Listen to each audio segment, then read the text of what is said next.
Welcome to HortTube. My name is John Putnam. This is the Sunday garden question and answer video that I do pretty much every Sunday.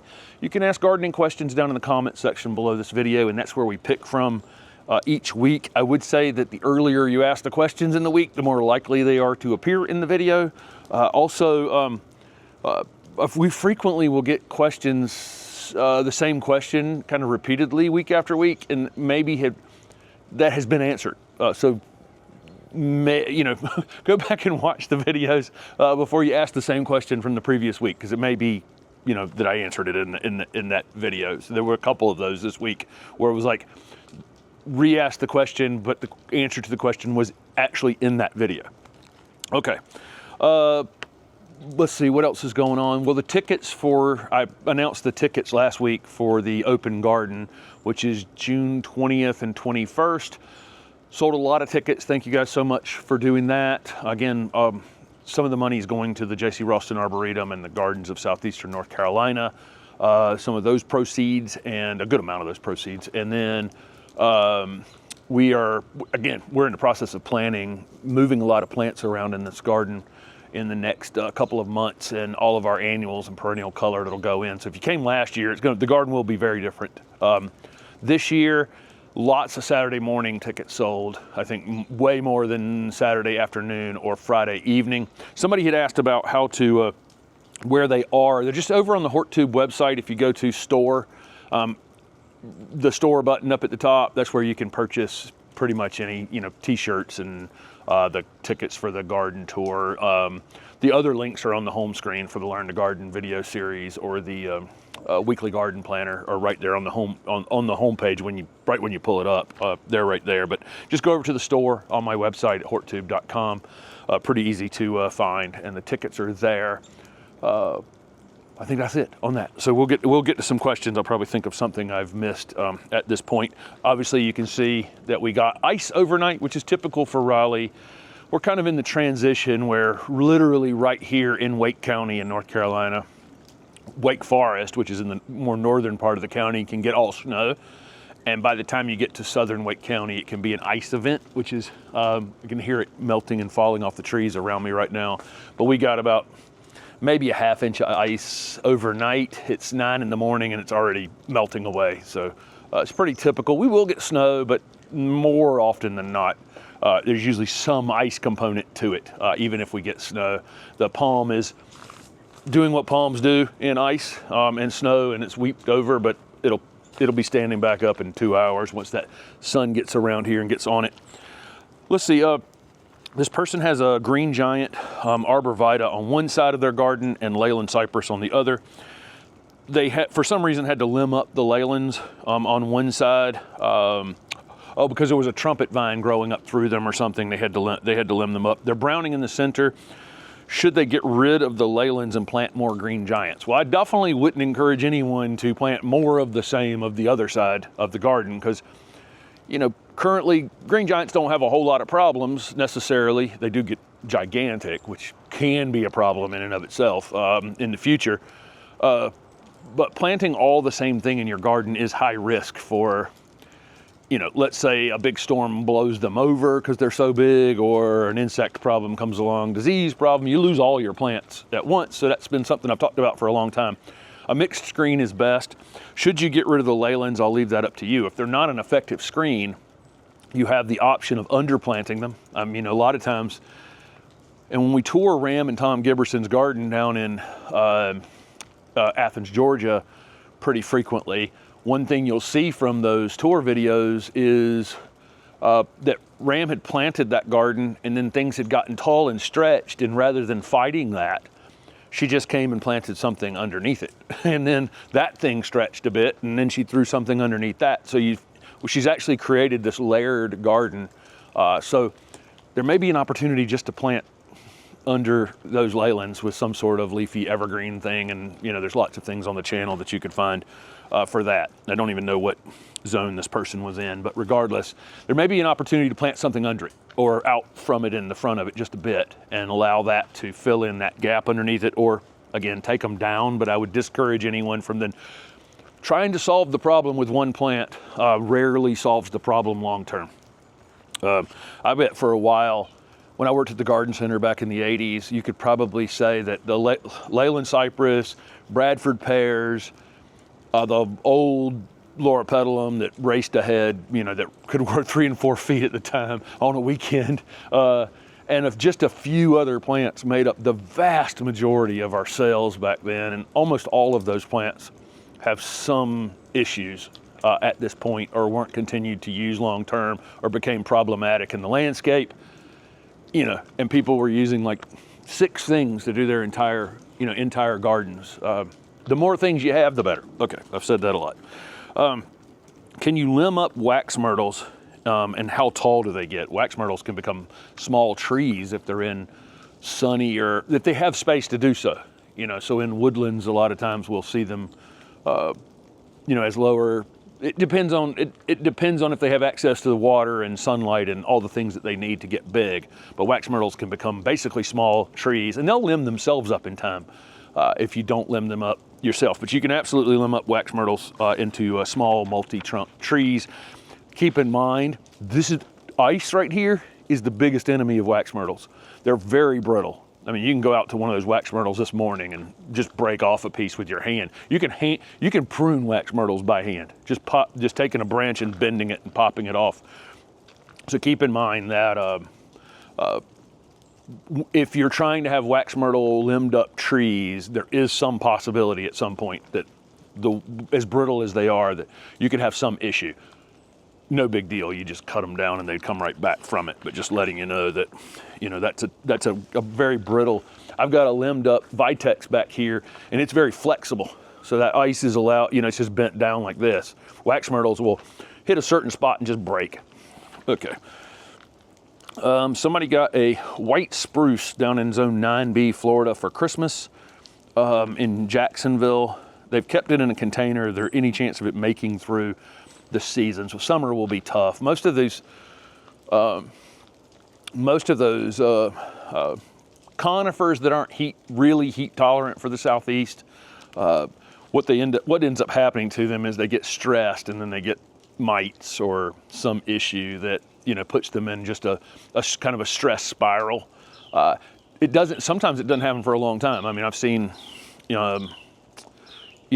some non-heat tolerant, you know, conifers like blue spruces and things, you know, go for long periods of time before, you know, anything happens, or maybe never happens. So it's within the realm of possibility. You can keep it. Depends on this first summer and other factors. But what you'll see a lot of times is you'll start to see mite issues and things attacking it to, you know, because it's under stress. So you'll know pretty quick. But most of the time, that's what happened. They succumb to some sort of insect-related issue or a mite related issue. I got a question. Do you need to root prune in preparation to transplant in the spring? I put up the 2 Friday ago, 5-minute Friday was about root pruning. If you want to go back and take a look at that, you don't have to root prune anything to move it. And probably I do more root pruning on things just to show folks that it is a way to lower stress when moving things. But, you know, as a landscaper for all these years, you know, you go to a landscape job, you're not going to root prune it and come back 8 weeks later to move it. I would just move it. So you don't have to at all, but it is probably beneficial to the plant to root prune it, you know, 8-12 weeks before you move it. Just throwing that out there though. But I mean, I never root pruned. I knew about root pruning, talked about root pruning, learned about root pruning.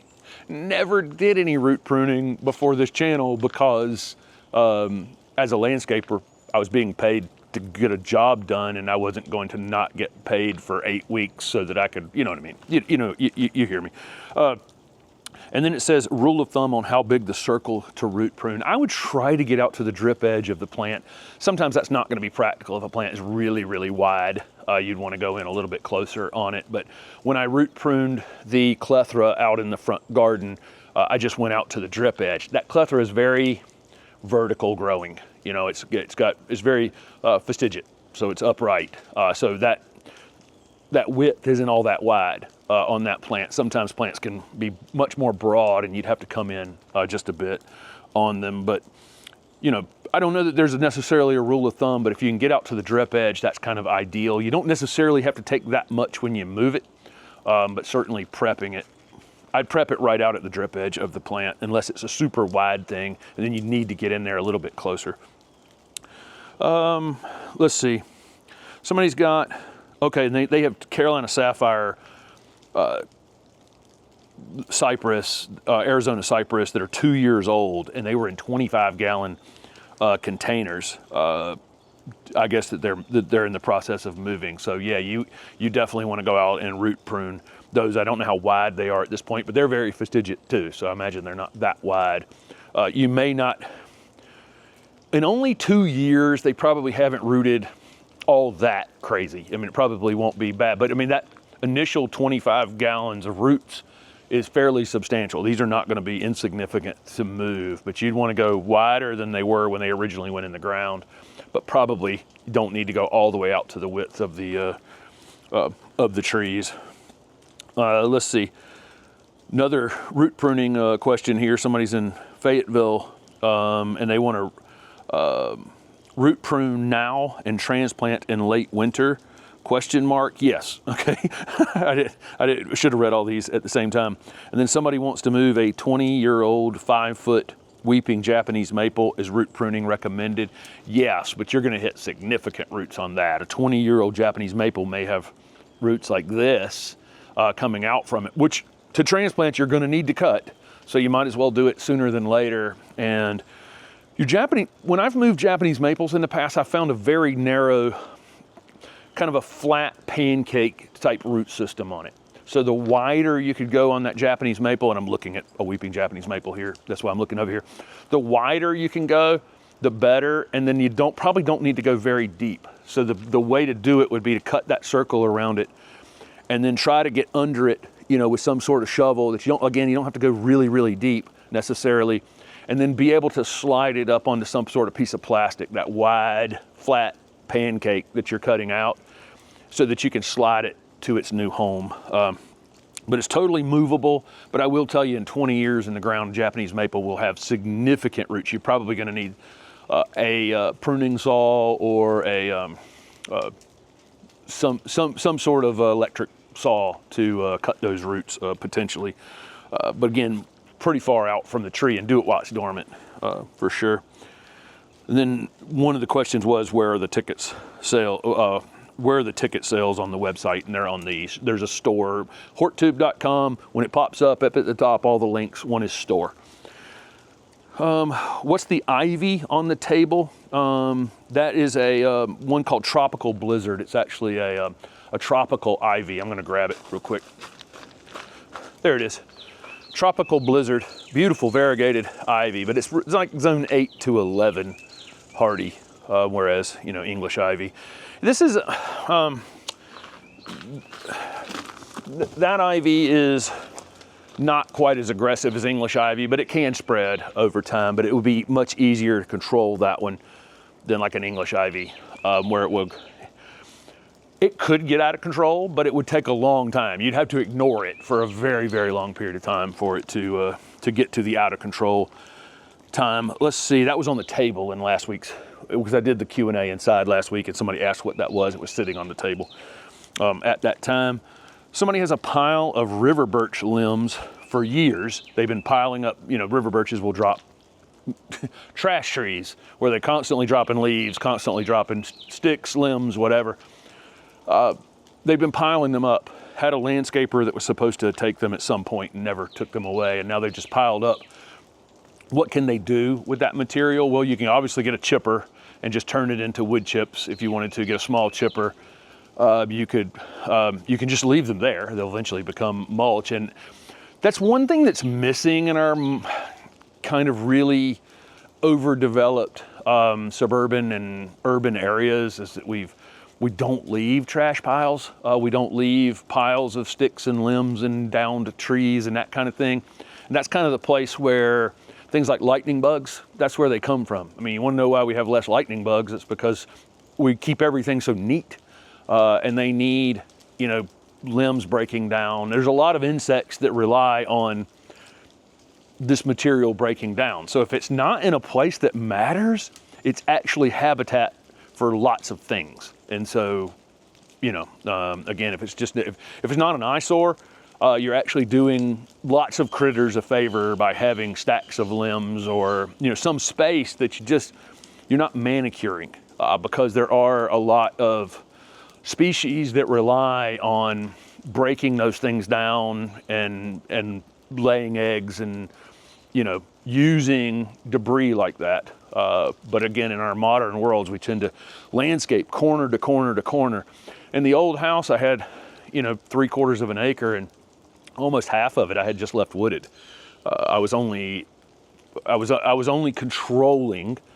felt the need to control about half of it. The other half, if a limb fell in the woods, who cares? I mean, it's just over there, and something can take advantage of it. So I'm just throwing that out. If you have those kinds of spaces that you can leave a little bit wild, they are good for all the native creatures' survival. But if it's unsightly or whatever, you can get a chipper, chip it up and turn it into wood chips, and will be beneficial to the garden regardless, right? Rather than having somebody haul it off. Okay, let's see. And then I got just what's the best way to improve soil quickly. I put up the video on Friday just showing over here. I had the water hose. The hose is still out right here. Just holding it in one place and showing how much water the soil can absorb at this point after 4 years of improving the soil. But that took 4 years. It actually took 70, I'm going to call it 79 years, because the house was 75 years old at the point I started this, and the person had just had it under weedy grass, which had rooted down into the ground quite a bit, and weeds, and even liriope and mondo grass and all kinds of stuff out here. English ivy was out here. All of that stuff had contributed somewhat in reversing the original compaction from this neighborhood being flattened out and the houses being put in it. So I wasn't starting from zero necessarily, where a lot of people would in a brand new construction, where they parked the trucks and the piles of gravel and sand in the front yard while they did the construction on the house, you know, and that's starting from zero. And they scraped the topsoil before they even started the project and put it out at the front of the big limb just dropped over there. Put it out at the front of the subdivision on some sort of berm. That's where everybody's topsoil is. So that, I wasn't starting from zero. And then so 4 years of wood chips, hardwood mulch, Soil3 Compost, which there's a bag back there, any kind of bagged whatever or bulk whatever organic material that we've applied to this has now turned it into a situation where I can take a shovel and literally on a video, just without even throwing my weight at it, really, I can sink that shovel, you know, 12 inches down in the ground just with ease. That all happened. That was time. So quickly is not necessarily the answer. It's just getting on it and getting it covered in organic material. There's no secret here to how to improve it without creating long-term problems for yourself. So I could give you another answer, which is bring in topsoil mixed with compost and put 6 inches of that in your garden. That could cause all kinds of other problems, where you're bringing in a herbicide that was in that topsoil, you're bringing in weed seeds that were in that topsoil, you're creating horizons between your old soil and the new soil. That interaction may not work very well, where the water comes through this new thing you put in, but it never breaks through the hard pan of the old thing. And so your roots on your plants just basically stay up in that new layer you created and don't actually break into that old soil. So you create a lot of problems for yourself by speeding this up. Your best to, at the end of the day, to work with what you have if you can. There's times that that's not going to work, but for the most folks watching, organic material on top of the soil and time. So your vegetable garden is not going to be the best the first year. By the third, fourth, fifth, sixth year, you're just going to see improvements over the years as long as you continue. You know, don't take that 5 tomatoes that you got for $400 the first year, you know, deter you from continuing to try to improve that soil, because over time that's going to reverse and it's going to be less money spent and more produce out, or more flowers or more whatever. Okay, let's see. What breed is Griffin? So Griffin, everybody sees Holly in the videos because Holly can be out here off leash. I'm not letting her out here on this ice. Her back legs are, deteriorated enough now. I don't want her slipping on this ice this morning. I'm gonna let it melt for a couple hours and then walk her. But it's almost melted off the street already. But Griffin was in the video last week. Griffin is like a lot of breeds. We actually got him tested, and he's like 25%, what was it? He is a 25% pug. He's 12.5% chow, Shih Tzu, Labrador, and Basset Hound, and then there were a bunch more. He's like 7 years old now. He is literally everything, and he's a funny dog. Again, he's not a runner per se. Like if he was out here off a leash, he's just busy, and so he's so busy that I think he would find himself 3 houses away really quickly. He wouldn't be necessary. He's not going to that to run away, but he's sniffing this, sniffing this, sniffing this, sniffing this, sniffing this, and then he's 3 houses away. He's just incapable of self-control. And as an example of that, we'll give Holly and him some sort of bone of whatever, some sort of chew thing. I try to keep Holly occupied, chewing things and keeping her brain working, keeping her muscles working. But if you give each of them the same thing, Griffin takes his, goes to another room, hides it, and then comes back and waits for her to give up hers. And then eventually he knows that she's 16, she's gonna run out of, whatever. And then he takes hers and goes and hide it. And then he spends all day long checking the two, making sure they're still where they were. So he's also been given bones and then gone to a house plant and dug a big hole in a house plant. He's put a bag of potting soil in the house on the floor one time, and he opened the bag and threw the potting soil all over the room into a bookcase. Had to clean up soil off books, and so he's every cartoon dog you've ever seen. All the things we think about cartoon dogs, burying things in the garden and whatever. That's Griffin. Okay, all right. So somebody they have roses in 8B Texas, and it still have leaves on them. Should they manually defoliate them, or should they be concerned? No, it just is what it is. My Japanese maple, and I was actually kind of concerned. Maybe I'll turn this camera this way. Let's see. This has been an interesting thing here. All of the Japanese maples in Raleigh and other places still have the leaves on them. Normally we would have gotten, them to go through their fall color and then drop at least most of the leaves. But this year they just stayed on and stayed on and stayed on, and then the freeze came and it actually just froze them to the plant. And so this weeping Japanese maple is in a lot of jeopardy of breaking because it's collecting extra weight from this. Man, this oak is dropping a lot of water on me.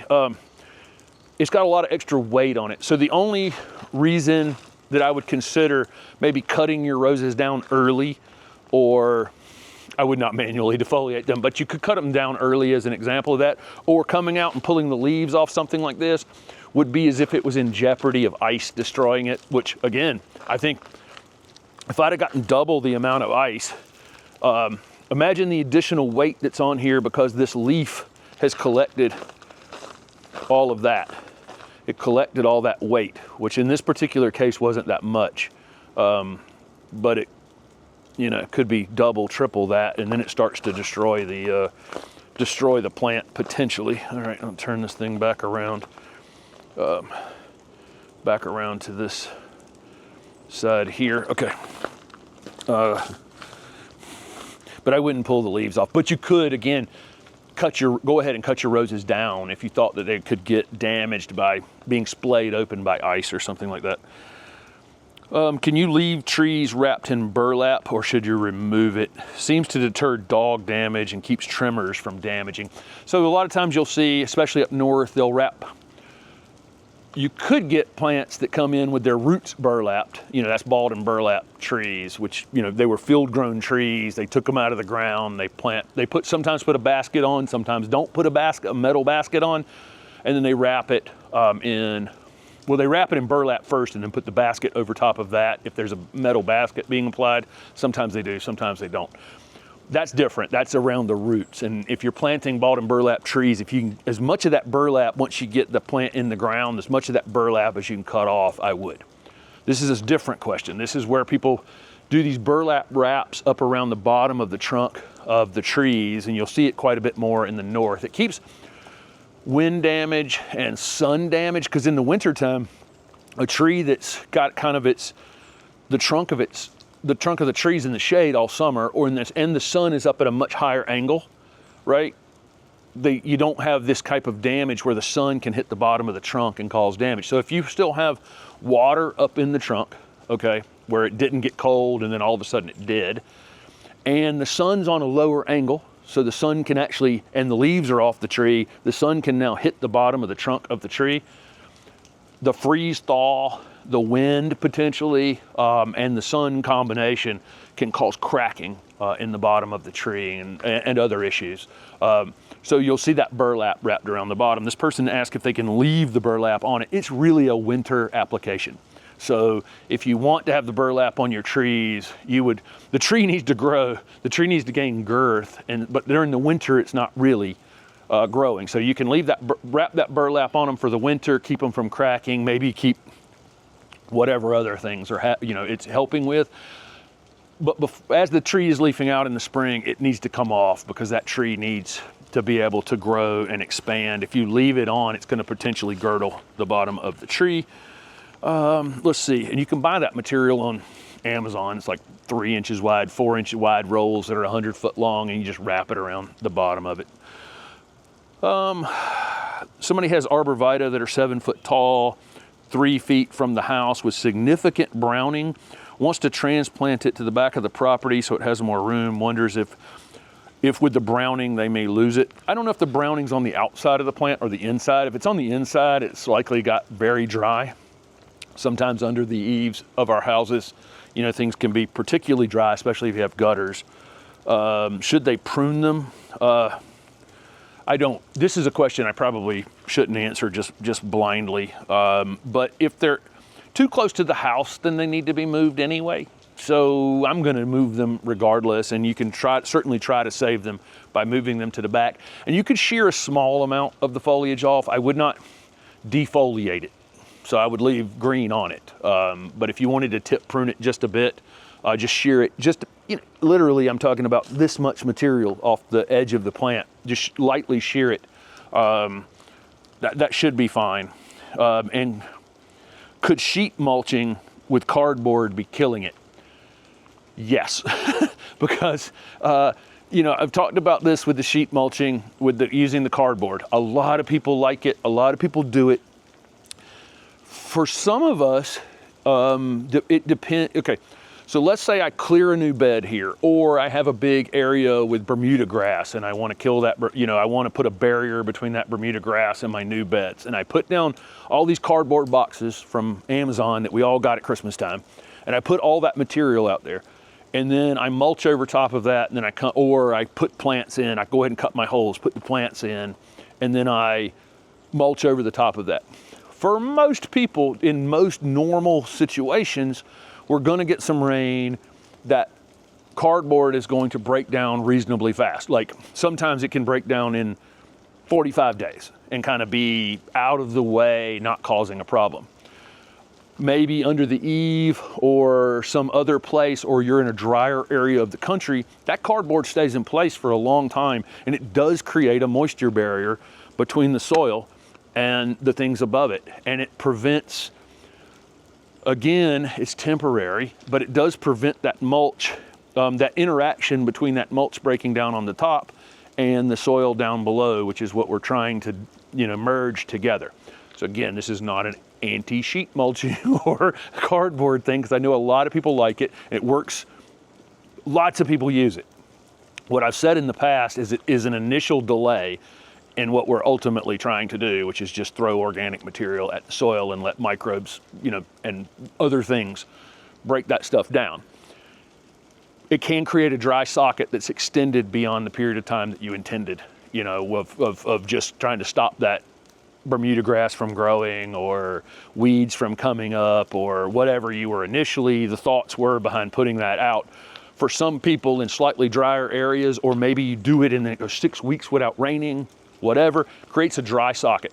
That dry socket down there with those roots, if you come back on an established plant and put that cardboard around it, and then that cardboard is delayed in breaking down in some way, it is going to create a barrier potentially that makes the soil slightly anaerobic or drier. And yes, so it could have some impact. Okay, again, I'm not trying to discourage any entry into gardening that is, or isn't hurting anything. I am not opposed to in any way, shape, or form. Just telling you, it could delay things. Okay. Where and how do we propagate plants? Do we still do that? I had that little greenhouse back here that was there and I never finished it, and I had my prop area set up in there. I still have all my propagation stuff in the shed over here, and I do need to propagate some things this year. And so sometime in May-ish, maybe June, about the time the open garden is here in the garden, I have to set up some sort of small propagation area because I've got several plants and I need to start propagating that are my potentially my introductions, and I need to start getting cuttings on them. They're big enough now that I can start getting some cuttings. So currently I do not have something set up right this second, but this I will this year for sure. And I don't know whether that'll be some sort of timer-based thing or one of the weighted leaf systems or whatever. I'll do that. But there's a ton of propagation videos on the channel if you want to go back and learn about plant propagation. But I have to set something up somewhere this season. So I haven't figured that out yet. Okay, somebody said they'd love a video comparing salvia varieties that we have tried, like the Lake Series versus Summer Jewels, and where to find them. Yeah, I may do that this year because we do have a ton of different salvias out here. I'm hoping most of them come back. Some things went to sleep very ugly because we still had salvia growing out here in November with 60-degree nighttime temperatures, and then they just got whacked. So, but I'm assuming most everything was established enough to come back. So we'll do that this year, do some sort of salvia compare. We may go down to a nursery or something and see some others that we don't grow and talk about those as well. Or that we have grown and don't right now. Okay, somebody has said or might ask me if I'm ever concerned in using leaves for mulch that are diseased or have insects. Can surplus leaves be moved to other areas of the landscape where they didn't naturally come from? Heard the disease. They heard that the disease dies once it departs the tree. That seems to not make sense to them. Yeah, I don't think, diseased leaves, like if you have hydrangea macrophyllus that have all that leaf spot on them, you want to dispose of those leaves and not take those leaves and put them around another hydrangea macrophylla. I don't think that the disease can't just die. It's coming back every year. So those spores are still there for that disease. So if you have diseased issues, those leaves might not be best to use as mulch in your garden. They may be better candidates to take to your hot compost pile or be ground up on the driveway and put somewhere else. But it doesn't, so we have leaves that are too thick back here. I thin them out and put them in other areas of the garden. It doesn't bother me in any way, shape, or form. I'm not worried about spreading insects. Disease problems though, I would be. If you have a plant that had significant leaf spot issues and then dropped all its leaves directly under it, that may be one you rake out from under it and put a fresh layer of some sort of other mulch, hardwood mulch or pine straw or whatever the heck you use for mulch, and have those leaves again go to a hot compost pile to actually kill those disease spores. But I don't spend a lot of time worrying about this stuff. I'm more worried about taking a disease from, China and having that shipped on a plant over here and hitting some sort of plant that has never seen that disease, which is what we've seen with our native dogwoods and so many of our chestnuts and American chestnut and so many other things that we've brought disease. We've taken diseases on a worldwide tour, but on my native white oak back here, I'm not worried about moving those leaves over there to the front garden. I would be concerned with taking those leaves to China and killing some tree that they have, that's never seen that disease. But I'm just not worried about it. I just don't spend a lot of time a lot of these questions, you know, about wood chips or about leaves or about other things are, you know, worries that I just don't have. You know, there's no different. I'm only moving it 40 feet over here. I mean, I probably was going to move anyway. The wind was going to blow that leaf over there, so it wasn't going to change anything. So somebody says they're in 7B, Virginia, and they're not frozen yet. They probably are now, because I drove up to Baltimore on Sunday before the snow happened in Baltimore. There's about 4 to 5 inches in actual Baltimore, and then I drove back after it had kind of melted on Thursday. Was it Thursday afternoon? No. Yeah, Thursday afternoon. I drove back, and before this recent ice, so it probably is frozen now since this question was asked. But is it too late to plug aerate a compacted lawn? No, if it's open out there, you could do it. See, but the only issue now is that it's probably very, very wet. And so what I always found that the best time to aerate the lawn was before you were doing any fall seeding, if you were going to fall seed your cool season grasses. When you started to have some soil moisture, but not a tremendous amount. So I wouldn't go out and core aerate my lawn with all of this snow and ice has melted in it, because you're going to do probably more compacting with your foot traffic. And that machine, and I rented aerators for years as a kid. I worked on aerators at the garden center. And then I chased one around for about 2 years, walking behind an aerator, unloading it off a truck, loading it on a truck. Got a lot of core aerating experience, more than I've nightmared core aerating experience. But you wouldn't want to do it when you were actually going to do more damage to the lawn than good. I don't think you're actually going to create any aeration by putting a heavy machine on wet turf and your foot traffic. So you're better off at this point probably not using it, or waiting until it's drier toward early spring. But fall is probably the best time overall to do it, when it's moist enough that the aerator can pull a plug out, but not so wet that you're squishy as you're doing the job and actually squeezing air out with your feet. Okay, this person has 2 small camellias. Okay, and they, so this person thought I answered a question last week about moving a larger camellia, and then this person made a comment like I had misread their question. I had just not seen their question. This is a completely different question than the one I answered last week, which was about moving a large camellia. They have 2 small camellias that got uprooted from Helene. They're now in full sun. Should they move them, or can they take the sun?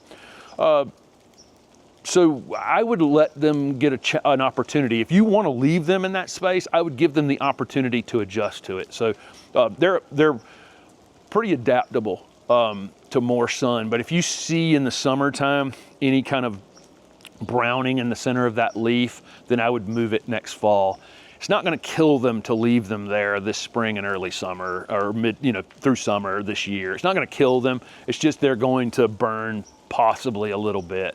And you'll know pretty quickly, but they're probably much more adaptable than you think to taking sun. And I go down to Bracey's nursery down in Louisiana. They grow every camellia they have in the full sun in South Louisiana, and I'm like, they're more adaptable than we think they are, especially ones that are already 3 feet tall and have been in the ground for a little while. But Helene uprooted other things around it, caused them to be in more sun. If you like the space that they're in, I would give them a season. Again, it's not going to kill them. It's just going to potentially burn them a bit, slow them down a little bit, and then you can make the decision to move them next fall when it's probably, when it's a good time to do that, or during the winter next year. This person asked about using cardboard with mulch worked for weed control. If they want to add compost or fertilizer, do they need to remove the cardboard? No. Hopefully the cardboard, again, is breaking down. The purpose of it is to help with that weed control, but not be like plastic and linger forever and create anaerobic conditions. We want that cardboard to actually break down and get rid of that barrier that's between the mulch on top and the soil down below. And hopefully your mulch is the weed barrier after that. and then your compost and fertilizer should work just fine, but I wouldn't remove it. Okay, last question for this week. Thank you guys again. Ask questions down below the video in the comment section for next week's Q&A video. Also, the tickets for the open garden are available over on the website at horttube.com in the store. This last question, in Zone 6A, West Virginia, they had 4 Encores and 4 they planted 4 Encore Azaleas and 4 dwarf junipers in late spring, 1 foot tall plants. Should they clean the snow off of them or leave for insulation? I would definitely leave the snow. Leave the snow and ice on anything that it's not going to destroy.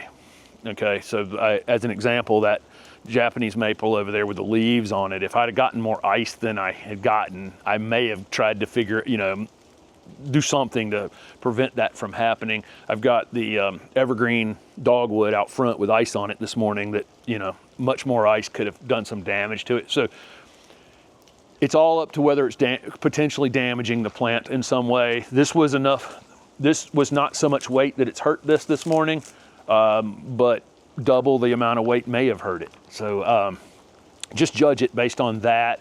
But if it's just snow laying on top of the plants, it's a great insulator and a good blanket to have over the top of it, and will be moisture, as it melts for later in the winter. But definitely with those Encore Azaleas in Zone 6 in West Virginia, there are 35 Encore Azaleas, and I think about maybe 12 or 13 of them are hardy in Zone 6. It might be a couple more than that. That was one of the things I was doing up in Baltimore, was showing off the new upcoming Encore Azalea, which is just going to be absolutely, it's a killer. It's a pink and white variegated flower called Autumn Kiss. It's going to be 1.5 years before it's out, but it is just a really, really awesome Encore Azalea, and it's a Zone 6 one. So people in Zone 6 will be able to use it, but definitely leave the snow on as an insulator. Thank you guys so much for following along with the channel. Thanks for watching, and again, ask gardening questions down below, and we'll pick from those next week. Thanks for watching.